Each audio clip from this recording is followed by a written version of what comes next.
How's it going? So today we're looking at this Revi bikes. This is a Rebel 2 model. It's a nice little folding bike.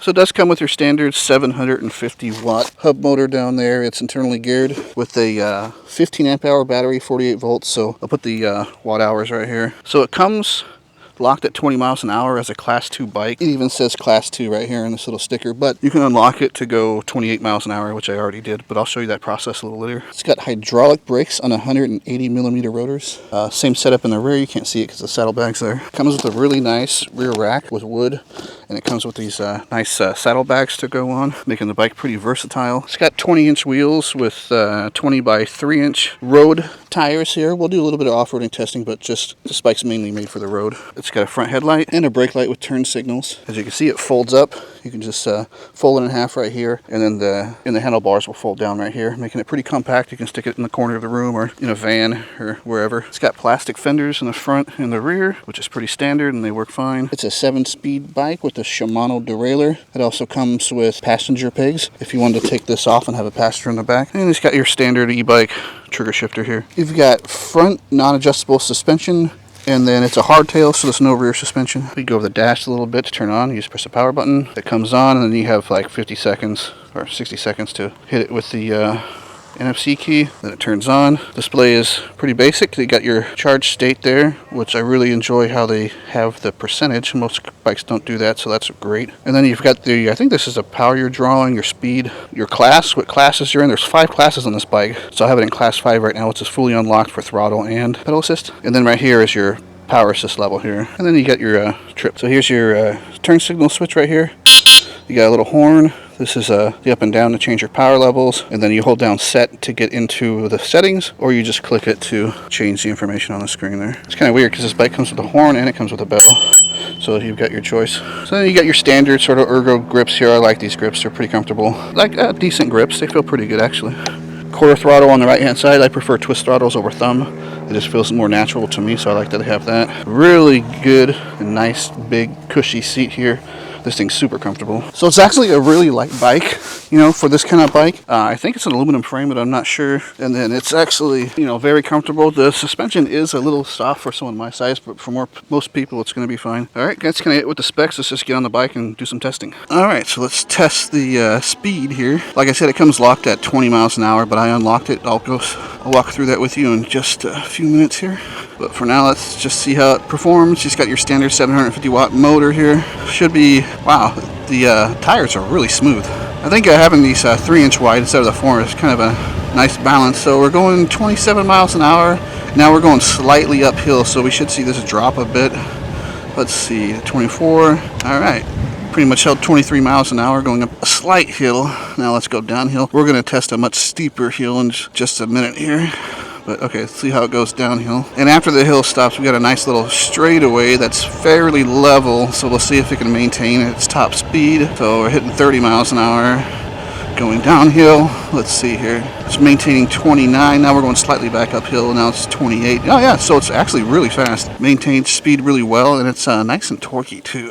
All right, to unlock it's actually pretty simple. You hold down set here to get into the menu. Once you're in the menu, then you'd hold down set and the down arrow at the same time. It'll bring you to a place where they want you to enter a code. It's 0118. So you just punch them in. 0. Hit set after every time. 118. Boom. Now we get into different classes. So it says class 5 right now. So you can go 4, 3, 2, 1, whatever you want. Putting it at class 5 is just completely unlocked. And then you just hold set down to save, and you're in unlocked mode, and you can put it whenever mode you want. So it's a really nice feature of this bike where you can just get in there in the settings and just change that on the fly. So let's see how fast the pedal assist comes on. Let's see, it looks like, yeah, not even, it's like three quarters of one turn. So it actually comes on pretty fast. Let's try that again. Yeah, it's not even a full turn, so that's actually really good for a cadence sensor. I don't think it's a torque sensor. One thing about this bike, it does feel like, it feels high quality to me. You know, I review a ton of bikes, and you can just tell the ones that are, you know, I mean, but you get what you pay for. The cheaper ones obviously are going to be cheaper. I think this one's $950 at the time of filming. There's probably going to be a discount code down there for you too to take more of that off. But I mean, for this price, less than $1,000, it's actually a really nice bike.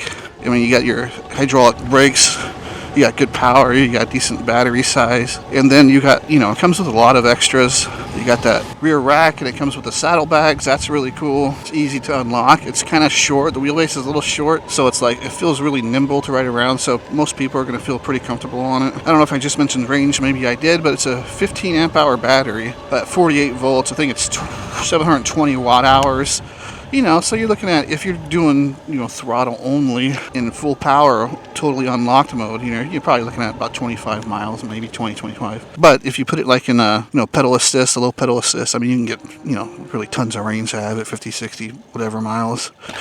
This thing isn't really made for off-road, but it does have that front suspension, so I just want to do a quick little, you know, off-road kind of thing. These tires are more road-oriented, and they inflate to 35 psi, so a little stiff. They feel really nice on the road, but you know, they're not going to feel as great off-road. But you know, it feels fine. Yeah, if you had like a little dirt trail or something like that you wanted to ride on, it's perfectly capable of doing that. It has enough torque to, you know, get you up these little hills and over, and it's not going to stall out or anything on you, so it's fine. It's a road bike, but you can take it on little things like this. So as far as comfort and ergonomics, it is a pretty compact bike. There is a lot of adjustment in the handlebars and the seat. You can actually raise those things up pretty high. You know, I would say it's going to fit anyone between, like, I would say 5 foot and maybe, you know, 6'2" or something like that. You should be able to ride it, no problem. With the thicker tires, the front suspension, and the super comfortable seat, it actually is pretty comfortable to ride. My arms are slightly bent, you know, so I don't have really any pressure on my back or anything like that. I'm not leaning forward, so if you have lower back problems, you're going to be just fine on it. All right, so here's like a really steep hill going up right here. So let's see how she does, you know, throttle only with me on it, like 275-pound dude. So it's going 17 miles an hour. It gets a little steeper right here, so it's probably gonna, yep, now it's down to 16, 15 miles an hour at the steepest point. That's actually pretty good. So, you know, for most people, if you live in a hilly area, you're gonna be just fine. For super steep hills, it's still gonna make it up, but you're probably gonna have to assist it with some pedaling. You know, that was zero pedaling, throttle only on a pretty steep hill, so good, very good. Yeah, the brakes actually, they feel pretty progressive when I'm pulling on them. I don't like it when brakes just lock up right away. I like, you know, you to be able to have some modularity there, and these do. They feel kind of, I don't know if modularity is the right word, progressiveness, who knows. But you can give it, it'll give you what you ask for, basically. If you want to brake lightly, you can brake lightly, and then if you really want to get on it, you can do that, and it's going to come to a stop pretty quick. But we'll go up here and we'll test them out and see if they lock up that rear wheel going about 20 miles an hour. Usually if they can, with me on it, a heavy guy, if they can lock it up at 20 miles an hour, then, you know, there's a lot of torque, you know, pushing this bike forward. So crappy brakes aren't going to be able to lock up that wheel. Decent brakes will. So that's kind of how I judge it. If you can lock them up, then, you know, they're decent enough. They're going to work for everyone. And I think actually cruise is pretty good. It coasts for a long time without needing but anyways, you get down about 20 miles an hour and I hit it right here at this. Oh yeah, lock that rear wheel right up, no problem. So brakes are good. I didn't have any doubt they'd be good because they're hydraulic on 180mm rotors. That's actually a really nice setup for a bike this light. They are dual piston brakes though. I don't know if I mentioned that before. It did come with quite a few extras. You know, besides this, besides these saddlebags here, it came with, what else did it come with? I put it all on here. So it came with a bike lock, bar and mirror. So if you want to put a mirror on. I didn't want to cut this, grip, so I didn't put it on, but it comes with it. You can use it if you want to. And what's really cool, it comes up with some touch-up paint too. So if you get a scratch on your bike or something like that, you have some touch-up paint you can use. And then it also came with a full bike washing cleaning kit. It's pretty cool. And then it came with a phone holder. You know, the phone holder's not that great. I put it on, and it stays on the bar just fine, but this piece right here, you just can't tighten enough for it to be whatever, so it's kind of a piece of junk. But who cares? I mean, it's a great bike. Well, I think that's going to do it for this one, guys. It's actually a really nice bike, a good price. If you're interested, the link and a discount code is going to be in the description. Thanks for watching. Don't forget to like, subscribe, and I'll see you in the next one. Bye.